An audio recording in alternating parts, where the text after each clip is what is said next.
Hi, I'm Anieke, and I beat the often path because I quit my job as a venture capitalist to start a social enterprise helping families around the world to build meaningful connections with young children at a distance. Welcome back to the Beat the Often Path podcast. I'm your host, Ross Palmer. What if you could create meaningful memories with loved ones around the globe? My guest today created Peekabond, a new app that makes it easier to not just connect remotely, but, actually bond.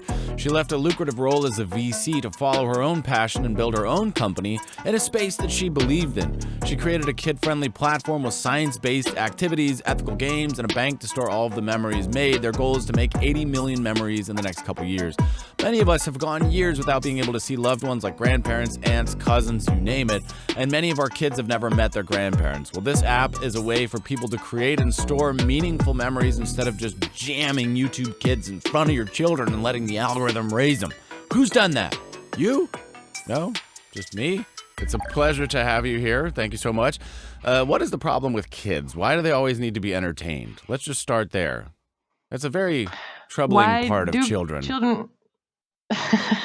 Why can't they just keep themselves occupied, right? Right. Why can't you just set them in a corner and just fence them off and then you're just done with it? I don't understand. I mean, it takes too much effort to do something with them. Who's got that kind of time? Yeah, it is hard. It is very hard. And a lot of people also sort of forget what it was like to be a child and be playful. So a lot of people actually need help in that. And that's also the reason why I founded Peekabond, my company. So I found out myself the hard way how hard it is to engage with young children in a meaningful way when you're not physically in the same room. I mean, when you're in the same room, at least you can pick up a toy together and play. But how do you do that when you're thousands of miles apart, sometimes also separated by time zone, and a screen in between, right? A lot of people sort of panic as soon as there's a camera on their face, and it feels really strange to be playful when you're at a distance. So, yeah, we want to help those families with the right inspiration and the right tools, and that's why I'm here. Yep, well, that makes sense. Even when you're in the same room, though, it's not much better because what I usually do is I just have my computer. I'm just working. My kid is over in the corner. I completely ignore her. I tune her out. If she cries the first time, I do nothing. If she cries the second time, I do nothing. If she cries the fifth time, I say, fine, here's some water. Go away. That's what I consider to be bonding with my child. So I don't know how it could be much better, in person than with a screen to begin with. But yeah. Great parenting tactics, indeed. Yes. Okay. I just wanted some validation. It's important for me to get the external validation on my parenting techniques because I know that I'm doing a good job, but it's good to hear it from you. But that's one all of the right. things I've listened to some of your podcasts as well in the past, and I know that sarcasm is like your opener. So all right, that's see, okay. people are getting wise. That's the thing. In the early days, nobody knew, but now people are getting hip to that idea. And in the beginning, people are just like, "Oh, I made a terrible mistake coming on this show. What was I thinking?" But now people are smarter and they're catching up with me. So I've got to reevaluate my strategy. But in all seriousness, though, we've come out of a pandemic. We've had the Zoom era. And I think kids from all ages have been hit the most hard by that. And when I think of kids, I don't just think of young kids. I think of middle schoolers, high schoolers. Their entire world at a very important age became digital. And that's awful. The idea of going through 4 years of high school remotely is terrifying. It's just sad. It's not terrifying. It's just sad. The idea of those formative social years just not happening. And you feel that with the generation of kids who are coming up in this. So on the one hand, I look at technology like yours and I think, okay, this is a really positive thing. On the other hand, I think, how much are we leaning into this digital world in general? Is this just here to stay forever? Are we always going to be communicating like you and I are now, remotely from thousands of miles away? So how do you feel about the trend? And did you start this idea before all of that happened or because it all happened? Both, yeah. I had the idea in my mind for a little while. So my youngest, my niece, who I actually started this company for in Australia, is now a little over 3 years old. So it was before the pandemic hit that she was born, and that I sort of had this super urge to help families because this was my own situation.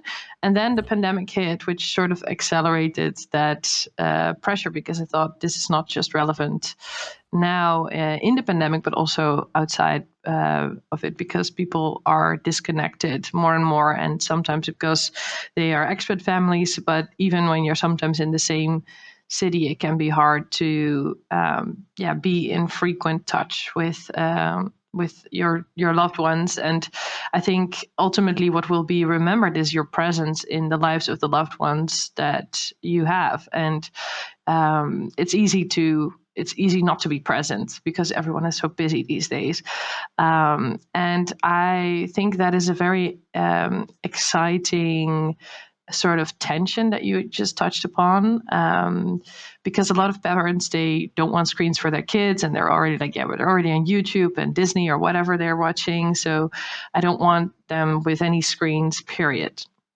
And I get that. I think it's also important for children to play outside, to work with their hands creatively, to socialize in person, of course. But does that mean that if you're a grandparent who has grandchildren abroad, that you're just, not in touch with them, that you just accept that life is just the way it is? I just couldn't deal with that. So I wanted to make a difference, and I wanted to change the status quo. Also because I know how important it is to sometimes have people in your life who really make a difference in your life. For me as a child, that was the case. I had a few people who are really influential, and I think if you don't have that, it's also easy to take the wrong path, to sort of stay in the analog of the name of this podcast. Bravo. We love the shameless plug. Exactly. Talk to me about some of the activities, because a part of it is that there are activities, there are games. How does that work? We have a bigger vision of making like interactive games and stuff like that. But for now, it's just a super simple prompt, and it can be anything ranging for children from 0 up to 6 years old.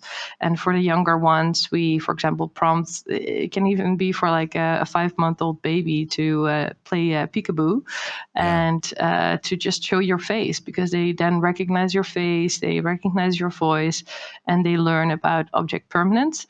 And when they grow older, you can play with a sock puppet, or play with, a random item in your room, share a story about your family. I think ultimately it seems insignificant, because some people are like, okay, but this is like a really small thing. Like, how does it make a difference? I think it might be on the short term, but I think on the long term, those moments add up to memories and into bonds. And if people don't, do those smaller things, then on the longer term, they will not have those bonds with their little loved ones, I think. And it's just such a huge loss. So, that's how I see it. And the prompts, we try to innovate them. So we put new riddles in there this week, for example, and it can be some like just a funny riddle for a grandparent to send to their grandchild, and then the grandchild has to solve it, or it just putting a smile on their face. It can be as simple as that. It doesn't have to be like a super complex game. So No. Yeah, that's just to give an idea. Yeah, it's a great concept. And of course, many kids, such as my own, were born and raised during the pandemic. So there are many loved ones that many people weren't able to see for years at least. Grandmas, grandpas, cousins, uncles, you name it.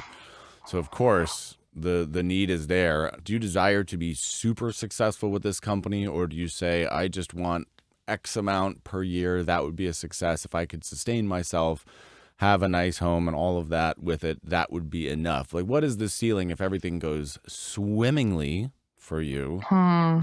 I have defined for me what success looks like, and that is that if I can help families around the world to create meaningful relationships with their loved ones, no matter where they are, no matter how old they are, and no matter if they're even maybe dead or alive in the future. Because I think, technology can also enable to really capture memories of those who we leave behind.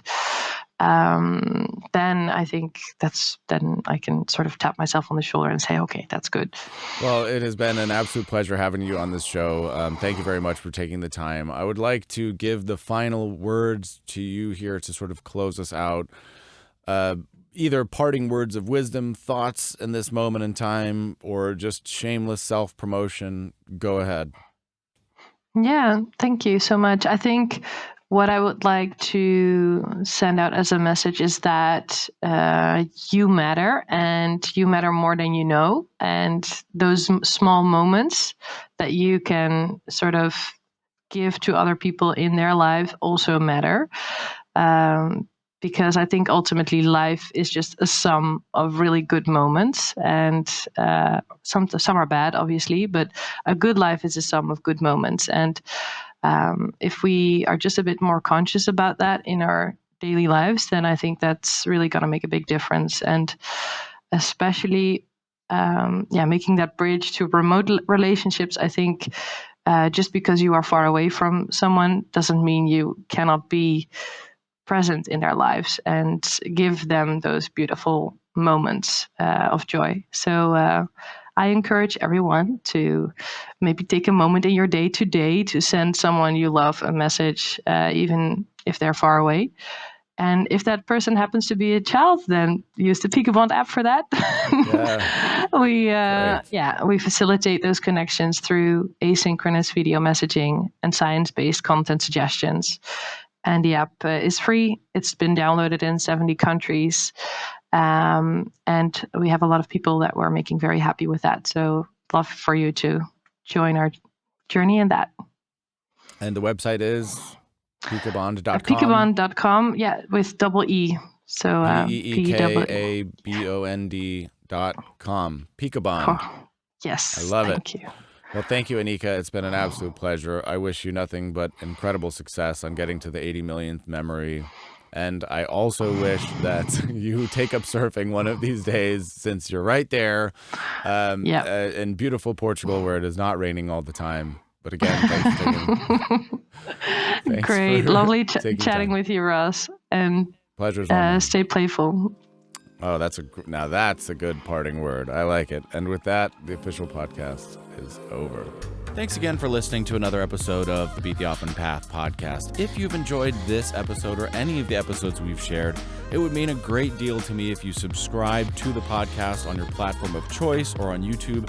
And of course, if you shared either the show itself or this particular episode with somebody who might want to hear it to help us grow the audience for the show, I would greatly, greatly appreciate it. So if you've been a passive listener all this time, I get it. I understand. There's no big deal with that. But it would really, really mean a lot to me if you'd leave a positive review and help me grow this show. So thanks again for listening, and I'll see you next time.